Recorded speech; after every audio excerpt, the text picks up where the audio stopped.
Salam sejahtera.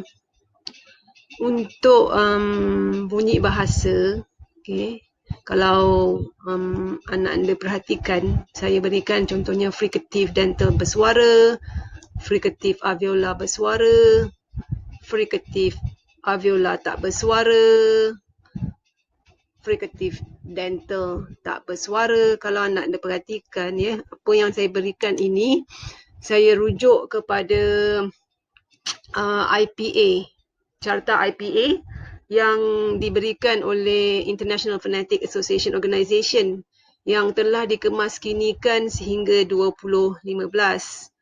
Jadi kalau anda perhatikan, anak anda perhatikan kat sini, ya, contohnya lah. Ini, okay, ini ialah manner of articulation ataupun cara penyebutan, cara artikulasi dan sebagainya lah, apa istilah yang digunakan. Contohnya dekat sini kita ada kita ada contohnya dekat sini, kita ada plosive ataupun hentian. Okay. Nasal, trill, tap atau tu apa ni, macam ni, tap ataupun flap, kita panggil apa ya, satu getar saja. Fricative, fricative lateral, okay, aproksiman atau hamparan, hampiran lateral, okay. Dan kemudian kita lihat dekat sini, ini ialah, okay, ini ialah daerah sebutan atau setengah panggil titik artikulasi ataupun daerah artikulasi. Okay, maknanya kat mana lokasi sesuatu bunyi itu akhirnya akan disekat ataupun disempitkan sebagailah. Tengok balik nota cara udara itu dialirkan dari lokasi yang asal kepada lokasi yang terakhir. So dalam kes ini bilabial, dwi bibir, labiodental, dental dan sebagainya lah, sampailah kepada glotal, ya, ataupun now istilah yang saya guna, ya, untuk saya memang menggunakan yang ini dan kemudian saya transliterasikan ini dan saya juga berikan dalam nota padanannya dalam bahasa Melayu. Jadi tolong ya, tolong guna apa yang saya berikan dekat sini, okay, faringal dan sebagainya. Saya tak guna istilah yang diberikan contohnya dalam buku ni ke ataupun dalam buku-buku lain, ya, yang telah dimelayukan. Jadi saya minta maaf, yang tu saya mentransliterasikan istilah ini. Jadi, ya, yang ni, jadi kita ada benda-benda yang kita yang anda kena sesuaikan lah. Okay, so dalam kelas ini untuk HMA 101, ya, dalam kelas ini yang kita akan gunakan. So contohnya, dan saya beritahu dah dulu sebelum ini bahawa apa-apa yang ada sebelah kanan, okay, itu ialah bersuara. Setiap ni, ya, setiap ini kita akan bahagi dua. Okay, setiap ini kita akan bagi dua. Setiap titik artikulasi ini kita akan bagi dua. Tak kisahlah sama ada dia ada atau tidak, kita akan bagi dua. Apa-apa yang ada, bila kita dah bagi dua, apa-apa yang ada sebelah kiri ni, sebelah kiri yang kita dah bagi dua ni, tak bersuara, dan yang sebelah sini ialah bersuara. Jadi itu yang kena, setiap benda, tak kisahlah macam ni, dental contohnya, ya, dental tak ada kat sebelah sini. Plosive dental tak ada, yang ada ialah plosive alveolar. Jadi kita bayangkanlah, suatu hari nanti ada bunyi plosive dental atau hentian gigi tu, jadi satu akan jadi bersuara, satu akan jadi tak bersuara. Inilah kaedah dalam yang diberikan dalam oleh International Phonetic Organisation, ya. Jadi kita guna yang ini untuk HMA 101. Kalau anda nampak, ya, kalau anda nampak yang ada kelainan sedikit, patah balik ke apa-apa, patah balik ke sini, okay? Patah balik kepada International Phonetic Alphabet Revised 2015 yang telah dikemaskinikan. Dan tolong saya ulang siar, banyak kali saya dah katakan bahawa yang sebelum ini, jadi susah tengok jauh, ya, kalau kita tengok IPA chart yang diberikan oleh Peter Ladefoged pun ada kelainannya. Okey, ada kelainannya. Ini yang 1996 diperbetulkan dan dikemaskini pada 19. Sebelum ini ada lagi yang lain ya, kalau tengok buku ya, payah tengok jauh, ceh sahaja. Ceh sahaja dengan apa bendanya, apa ya, kalau yang lama, kalau tengok buku-buku yang lama, ceh dan ceh tu ada bentuknya yang berbeza. Jadi sebab itu yang saya ulang banyak kali, saya kata jika apa berlaku, anak anda kena patah balik kepada apa yang ada dalam yang ini, apa yang ada dalam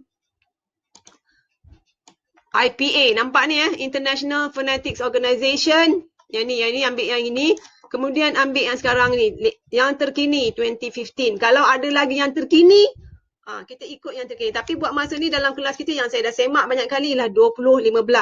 Jadi katalah anda dah tengok banyak kali ya, apa benda ni macam ni dan sebagainya. Nama rasmi setiap bunyi ini, kalau untuk konsonan ya, kebetulan inilah konsonan pulmonik, tak payahlah cari apa masuk pulmonik tu, anda major atau minor dalam bahasa Melayu nanti Puan Nohaniza akan ajar. Buat masa ni yang tahu, yang pentinglah anda tahu inilah konsonan. Okay, inilah bunyi konsonan, bukan bunyi vokal. Okay. So jadi nama yang kita akan beri, kita akan berdasarkan yang ini bentuk pula, cara artikulasi, cara penyebutan, kita berdasarkan sini dan kemudian kita akan lihat juga daerahnya. Ini daerah yang telah ditetapkan oleh IPA. Ini untuk HMA 101 ya, HMA 101. Jadi sebab itu yang saya berikan dekat sini nama-nama ni saya pemberian nama ini adalah berdasarkan ya, dan yang anda dapat ini adalah berdasarkan apa yang ada dekat sini. Okay, so katakan ada pelajar macam anda nak risau sangat. Yang ini apa? Ni bunyinya apa? Okay, nama bunyi ni, tak kisahlah nama bunyi. Jadi itu ialah nama bunyi. Tapi proses pembunyian, proses penyebutan tu dia akan mungkin mula daripada udara, ambil dari udara disedut masuk, kemudian dikumpulkan dari dekat area paru-paru ke, bergerak naik ke atas. Itu standard, itu proses tu kita kena ceritakan lah. Kan? Macam mana proses tu bergerak. Tetapi akhirnya penyekatan yang hingga menyebabkan penyekatan terakhir tu macam mana dan sebagainya, kita ambil namanya dekat sini. Jadi dalam kes fricative lah contohnya. Kita ambil contoh fricative. Yang ini fricative alveolar. Okay, bukan aloe vera. Alveolar. Nama ya. Anda tolonglah peka sikit nama dia alveolar, bukan aloe vera. Okay. Jadi ataupun yang ini ialah palatal. Okay.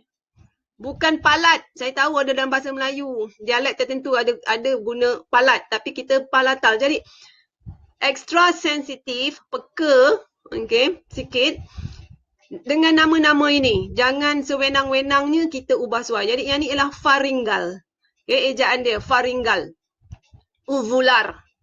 Glotal. Cuma dalam bahasa Melayu satu T saja. Okay. So apa yang contoh dalam kes ini? Seh lah. Kita ada seh dengan ze. Nama dia ini ialah konsonan, ya, konsonan. Kita panggil nama ini sebagai descriptive phonetic, ya. Paling utama semuanya konsonan. Jadi konsonan apa? Dia ialah untuk seh, ya, seh. Dan kebetulan dia ada sebelah, kalau kita bagi dua, sebelah kiri. Maknanya sebelah kiri tak bersuara, voiceless. Okay, seh. Dan nama dia konsonan fricative. Okay, saya tak letaklah dekat sini konsonan fricative sebab nak jimatkan tempat, tapi yang pastinya ialah fricative ini akan duduk di bawah konsonan yang ini. Okay, tak bawah konsonan pulmonik. Tak payah tahu dah pulmonik untuk apa, macam saya kata tadi, ambil major atau minor. So dalam kes ini ialah fricative, seh ya, ini seh. Dan kalau cara sebutan, cara kita nak mengenal pasti ini, kita akan letak vokal. Vokal sama ada, kita akan jadi as. Itu hadapan. Tapi akhir tu kita dengar bunyi as. Yang di se ni senang sikit, kita boleh gitu. Ataupun kita letak vokal tu kat belakang, se. Vokal, kehadiran vokal tu, ulang siar, kehadiran vokal ni hanya untuk membantu kita mengenal pasti ada bunyi konsonan. Sebab konsonan dia tak boleh nak bersendirian. Kalau macam vokal yang ni, yang ini, I, kita tak payah pun letak P, letak D, tak payah. Tetapi kalau dekat sini, kita kena. So, dalam kes ini, kita akan letak as. Ataupun se. Okay, ataupun es. Maknanya apa-apa vokal lah kita akan letak macam ni. S. S. Ataupun S. Ataupun yang ini. Es. Yang pastinya dalam bunyi is, S, S, es. Ini kita akan dengar dekat belakang tu ada satu bunyi yang sama. Yang secara umumnya kita boleh dengar. Iaitu bunyinya apa? Se. Hanya sekadar untuk membantu bagaimana kita nak kenal pasti kehadiran bunyi itu. Jadi kita kata, kalau dalam kes sing speech dalam kes sing speech ini kita boleh nampak dekat sini. Nampak? Ada asa.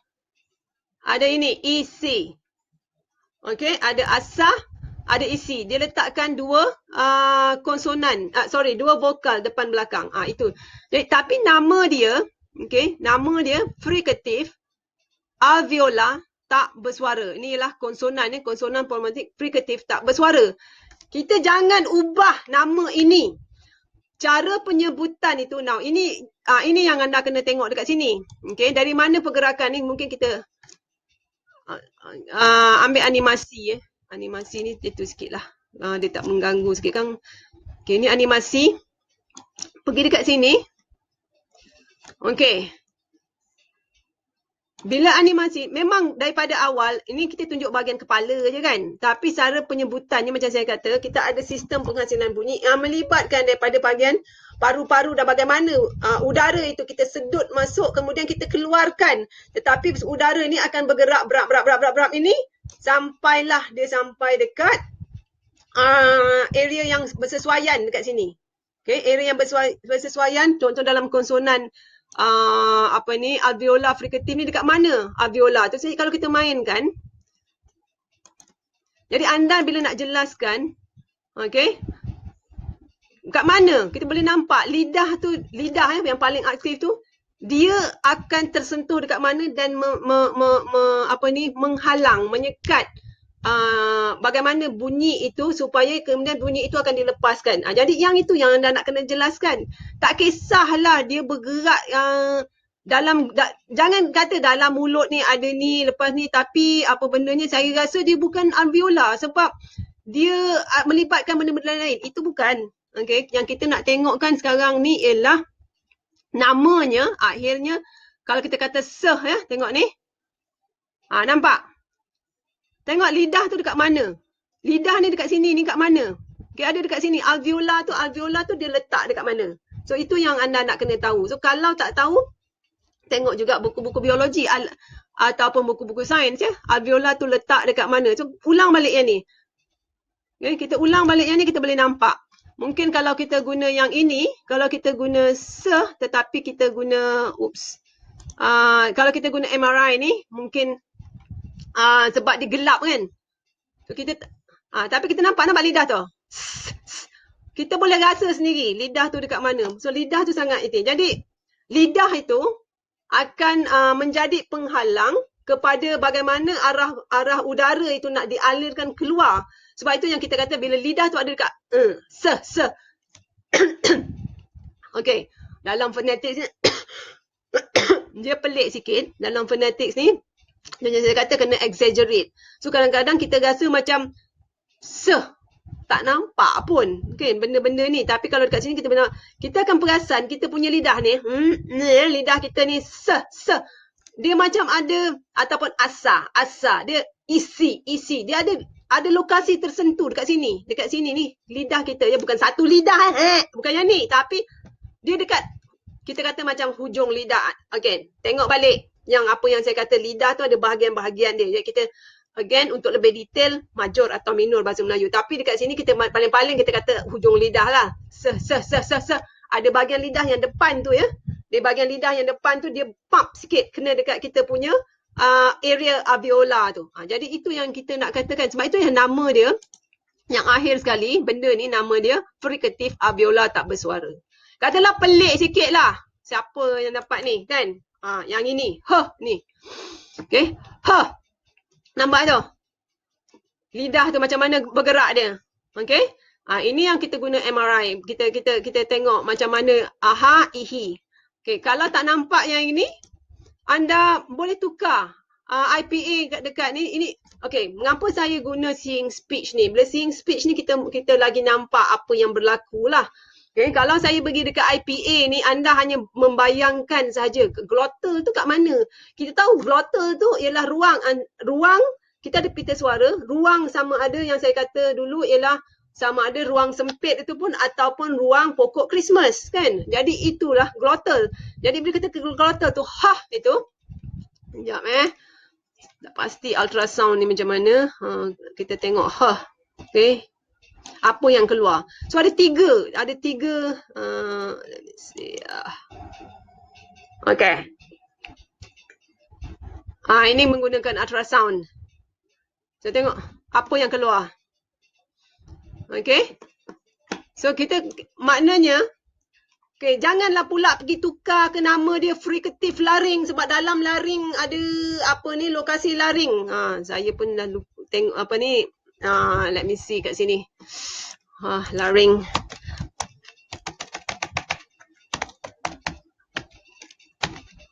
Okay. Ni mula kita buat cara yang paling cepat sekali menggunakan images lah. Okay, yang ni ikut lah kan. So, okay. Nampak ni vocal cords kan?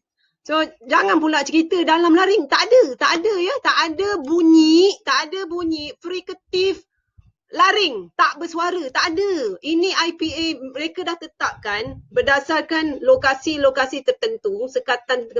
Cuma dalam laring tu, tengok dekat sini ya. Dalam laring ni, area ni, dalam laring ni ada pelbagai kan. Ini area lah.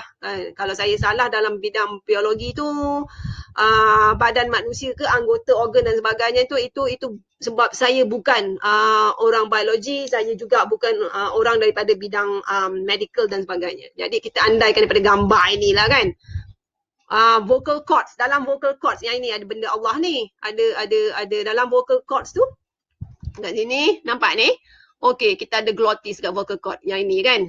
Bergeraklah dia mana-mana. Jadi dalam glottis. Sebab itu kita nama bunyinya. Kita tak kata bunyi itu dari, sebab kalau kita aliran udara tu ya, aliran udara dia akan lalu dekat dia lalu dekat glottal. Ruang tu. Ruang yang sama ada ruang tu sempit atau tidak. Cuma bila benda tu jadi kita kata okey. Ada dekat somewhere around here. Ini yang nak kena jolok tekak kita lah kan. Kita nak tengok benda ni. Jadi itu yang kita nak kena tu. Kita tak kata dia larynx. Kita kata dekat sini. Okay, kita kata nama dia ialah, kita tahu dia akan macam dekat sini ya, kita nampak ada vocal cord ini, larynx ni ada pita suara. Kemudian dekat pita suara nampak ni kan, semua ni benda-benda ni. Jadi dalam pita suara tu ada ruang untuk yang boleh antara pita suara tu ada ruang sama ada dia rapat ataupun kalau macam kita lah katalah, okey, kalau yang masa yang sampai naik lupa dah. Okey, yang bersuara tu apa ya? Rapat ke tidak? Check baliklah. Okey. Yang apa bendanya? Kita punya, what do you call it? Oh my god, masa ni lah kita lupa Ustaz ya. Okay, so dalam glottis tu, dalam glottis pula, dalam pita suara. Ni bukan dalam dekat pita suara tu ada ruang. So kalau kita bersuara dia sempit. Jadi contohnya kalau macam nak bersuara tak bersuara, jadi kalau macam kita yang ni sempit. Cuma dalam kes contohnya ini lokasi utama dia. Okey, lokasi utama dia untuk menghasilkan bunyi ini ialah di titik artikulasi daerah sebutan glottal. Bila glottal yang ni, maknanya ruang, ruang antara, kita masuk ni, ruang antara pita suara itu. Jadi, memanglah kita rasa pelik macam ni, tapi nama itu, nama bunyi itu, nama bunyi itu tetap, inilah frikatif, konsonannya, konsonan frikatif, glottal, tak bersuara. Dan yang ini dalam bahasa Melayu kita tak ada. Yang ini kita tak ada. Yang ini kita yang ni tak bersuara. Yang ni apa bendanya dalam bahasa lain. Yang ini. So kita boleh dengar lah.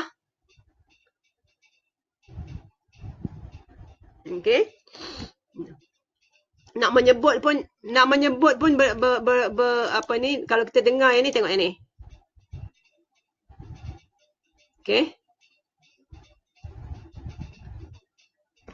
Jadi telinga ni kena sensitif lah benda-benda macam ni.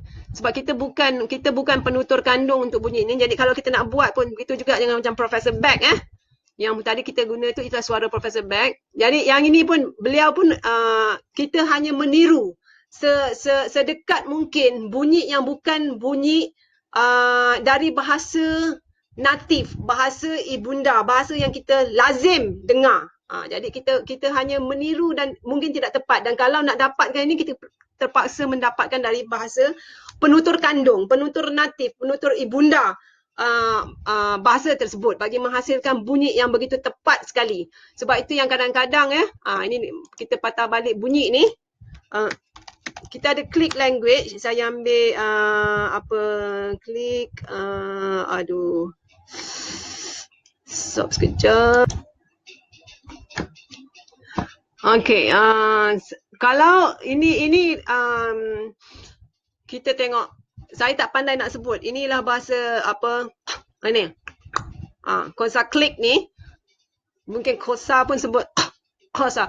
Tapi kita nak tunjukkan bagaimana kita yang bukan penutur natif ini, bila kita nak meniru bahasa lain, memang pastinya akan ada pengaruh daripada bahasa natif, mengganggu kita punya cara penyebutan. Sebab itu yang saya katakan, jadi saya, kalau siapa yang ada peluang anda pergi ni tengok Trevor Noah, antara rakyat Afrika Selatan yang sangat-sangat terkenal dan sekarang beliau berada di Amerika sebagai host satu rancangan, dan juga beliau ialah stand up comic. Tapi apa bendanya, tengok yang ni. So saya, kalau saya tak pasti boleh kosa. Dengar tak?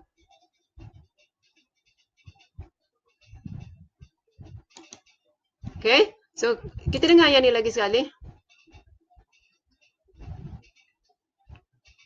Jadi tengok juga yang ini untuk ini di Afrika, bukan South Africa, Afrika.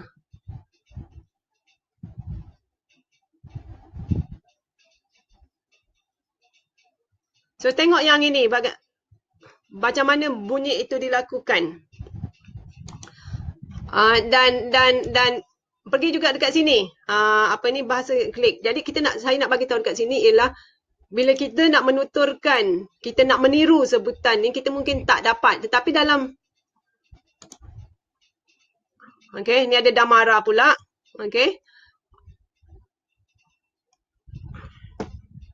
Jadi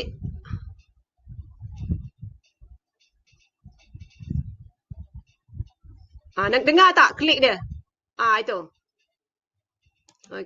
Jadi cari yang ini. Anda cuma type klik language, atau kalau nak dengan Trevor Noah, kena type click language Trevor Noah. Jadi kita boleh perhatikan ada bahasa yang kita tak mampu lah, sebab kita bukan penutur kandung. Walau apa pun yang berlaku, sama ada kita penutur kandung, penutur natif, penutur ibunda, itu istilah-istilah untuk orang yang menggunakan sesuatu bahasa sebagai bahasa pertama, ataupun kita sebagai penutur bahasa kedua, ketiga, asing dan sebagainya. Macam saya, penutur bahasa bahasa kedua saya ialah bahasa Inggeris jadi sebutan kita tak mampu hendak mengikut sebutan ini. Jadi tapi tak kisahlah kita punya bahasa itu ialah bahasa pertama ke, kedua ke, ketiga ke, kita tetap kalau ini Tetap namanya ialah konsonan frikatif glotal tak bersuara. Jangan tukar nama dia kepada frikatif, okey, jangan tukar nama dia kepada frikatif laring tak bersuara. Tak, okey, bukan. Ini laring. Dia punya bunyi ni ada. Tengok balik macam mana cara konsonan itu. Ada sekatan-sekatan tertentu. Dekat mana yang menyekat udara itu dan kemudian bagaimana udara itu dilepaskan. Sebaik contohnya macam plosif kan kalau atau hentian. Pelepasan tu macam atau pelepasan pula. Dia keluar. Itu yang kita panggil meletup tu, pap, letupan. Psyuk, pa, bah, ta, da. Ini saya hanya menyebut sebutan bahasa Melayu dan sebutan yang saya tahu. Jangan tanya sebutan yang kita tak pernah sebutlah kan. Ataupun yang macam ni, kah. Jadi siapa yang mengaji Quran tu dia akan ada juga sebutan-sebutan bahasa Arab. Jadi yang ini saya galakkan anda dengar Ustaz Fakrul ke ataupun imam-imam solat. Jadi kita boleh dengar bunyi-bunyi yang tak berapa ada yang kita pinjam daripada bahasa Arab masuk ke dalam bahasa Melayu. Okay? Jadi again, nama dia jangan ubah sekali-kali. Jadi yang ni saya sengaja menggunakan yang bahasa Inggeris ni yang dia sendiri pinjam bahasa Inggeris, dia sendiri pinjam dari bahasa Latin atau bahasa Greek. Saya tak ingat benda ni daripada mana. Jadi cek balik etimologi itu. Jadi kita saling pinjam meminjam. Jadi mengapa saya guna ni untuk memudahkan dan teknikal. Okay, dalam bahasa teknikal, satu untuk kemudahan. Bila saya sebutnya ni glotal, anda pergi ke dekat alfabet ni anda tahu ini glotal. Tapi glotal tu dalam bahasa Melayu dia apa? Itu yang dalam mungkin anda nak kena lihat dalam benda lain lah. Ni, tapi kalau kita tengok dekat sini kita tahu. Okay? Ruang antara, macam saya kata tadi, ruang antara pita suara itu. Okay? Menyebabkan kita bunyi itu keluar dekat mana. Okay?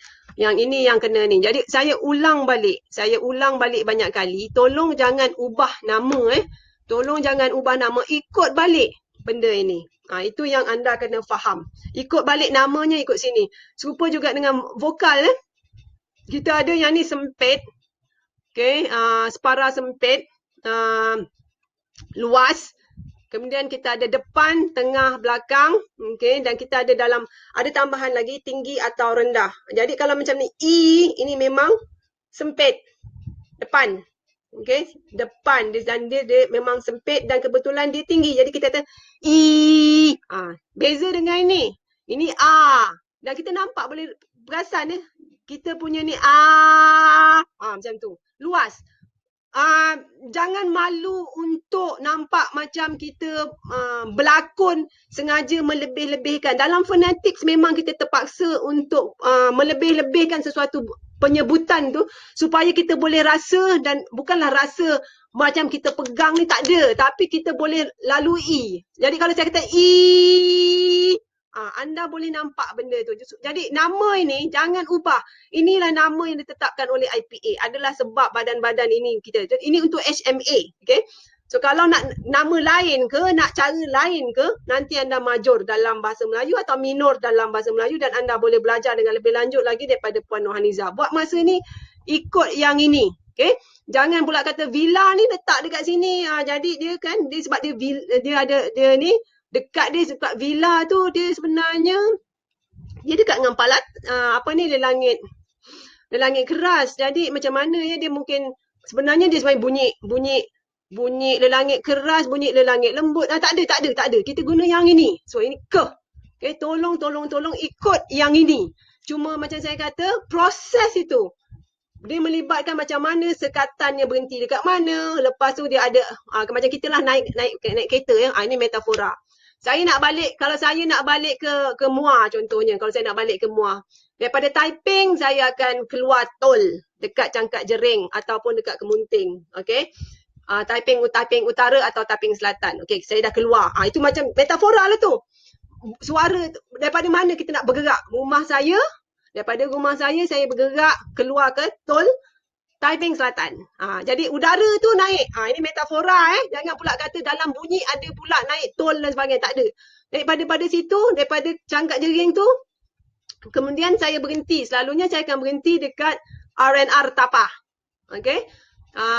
Jadi mungkin dia sementara nak sampai ke satu lokasi yang akhir sekali tu, udara tu dilalu. Prap. Last sekali, daripada Tapah, singgahlah pula dekat Tapah, singgah sekejap. Selalunya saya Tapah, lepas Tapah saya terus singgah ke Dengkil. Dengkil saya terus masuk apa bendanya ke apa nama kat Melaka tu kan. Kalau Gajah yang kita keluar ke Melaka kan, saya terus lalu ikut belakang, baru saya sampai kampung saya dekat Muar tu. Jadi yang Muar tu, yang dekat kampung saya, Batu Tiga Suku, Rawang Sungai Mati, Muar. Itu ialah yang ni. Yang ni. Yang maknanya titik yang terakhir yang betul-betul menyekat. Baru saya keluar kereta. Nampak tak? Kalau saya naik kereta. Jadi itu cara dia. Jadi kalau macam dekat ini metafora. Saya nak bagi faham ni. Jadi macam mana? Jadi proses dia saya tetap kena cerita. Okey, saya naik kereta daripada rumah saya kat Taiping. Saya masuk kereta. Pergi dekat keluar tol Taiping Selatan. Dari Taiping Selatan, letih singgah sekejap dekat Tapah. Tapah singgah sekejap. Jalan terus singgah sekejap. Masuk ke Dengkil. Dengkil, jalan lagi. Singgah dekat apa ni, keluar ikut Melaka. Melaka masuk pula jalan apa ni, Lebuk AMJ. Pergi belakang tu, last sekali, belok kanan daripada Lebuk AMJ, jalan belakang dekat Sungai Rambai, apa benda Mak Nenek tu. Masuk ke kanan, saya sampai rumah kampung saya. Sampai rumah atuk saya. Saya stop kereta tu, saya keluar kereta. Yang itu. Okey, jadi itu cara dia lah kita nak proses dia. Tapi nampak tak? Nak sampai dekat Muar tu, sampai dekat Batu Tiga Suku, Kampung Rawang Sungai Mati tu, perjalanan dia jauh. Jadi macam itulah cara dia. Jadi saya nak kena bercerita. Akhirnya saya keluar kat mana? Rumah atuk saya dekat Batu Tiga Suku, Kampung Rawang Sungai Mati. Okay, tapi prosesnya dari Taiping, jadi bunyi pun macam tu. Jadi saya tak kata pula, nampak kampung saya, Batu Tiga Suku, Kampung Rawang, Sungai Mati. Saya tak pula kata, kampung saya dekat Lebuk AMJ. Sebab saya lalu kat situ. Tak. Kita ambil yang akhir sekali. Yang tu. Jadi ini metafora sajalah. Jadi saya harap anak anda boleh faham mengapa nama-nama ini kita ikut walaupun along the way tu kita lalu udara tu kan. Kita lalu masa nak keluarkan udara tu dia lalu banyak kan. Banyak tempat dia lalu. Jadi ini yang anak anda kena faham. Okey. Jadi ikut yang ini. InsyaAllah tak sesat jalan dalam SMA 101 sampai Sungai Mati, Muar Johor, walaupun kita stop lah dekat mana-mana, makanlah sana sini, nak sedap lapar kan, macam kat Dengkil tu saya rajin berhenti makan, ataupun pergi dekat Melaka kan, berhenti sekejap makan, kemudian patah balik belakang. Jangan pula terlajak kan, dah sampai Sungai Mati tu bergerak pula sampai ke Pekan Batu Pahat kan. Tak ada. Jadi kita stop kat sini. Okay, so tolong fikirkan benda-benda ni, tengok balik. Ada sebab mengapa saya berikan yang ini. Okay, so saya harap anak anda semua dapatlah apa yang saya tunjukkan ini. So saya stop kat sini.